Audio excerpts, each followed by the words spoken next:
Tindzimana leti kombaka ndlela ni ntirho wa hina evuton'wini. Isaya 58 verse 11. Mina hosi, ndzi ta mi rhangela emahlweni minkarhi hinkwayo. Ndzi mi nyika swilo hinkwaswo leswinene leswi mi swi navelaka. Ndzi tlhela ndzi mi tiyisa. Mi ta fana ni ntanga lowu kumaka mati yo ringana. Mi kota xihlovo lexi mati ya xona ma nga tshwiki. Swivuriso 19 verse 21. Makungu ya mbilu a hi ku tala ka wona, kambe ku ta endleka ntsena leswi hosi Xikwembu xi swi tsakelaka. Vakolosa 1:9-10.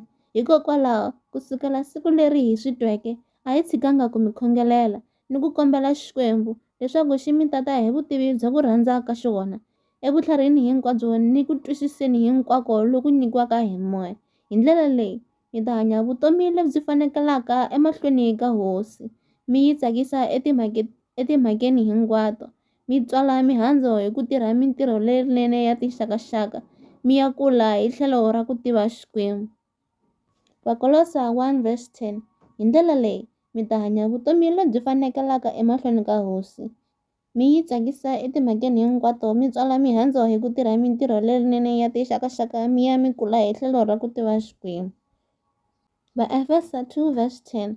Hikuva hina hi vumbiwile hi Xikwembu, kutani eka Kreste Yesu Xikwembu xi hi vumbele ku tirha mintirho leyinene leyi xi hi lunghiseleke yona khale leswaku hi ta endla yona.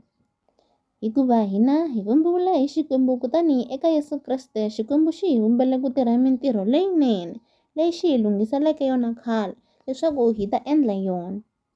Psalm 32 verse 8. Hosi Xikwembu xi ri, ndzi ta ku dyondzisa, ndzi ku komba ndlela leyi u faneleke ku famba ha yona. Ndzi ta ku letela, ndzi nga tshiki ku ku lwela. Swivuriso 16 verse 9. Munhu a nga endla makungu ya lomu a yaka kona, kambe hosi Xikwembu hi xona xi nga ta n'wi komba ndlela. Isaya 30 verse 21.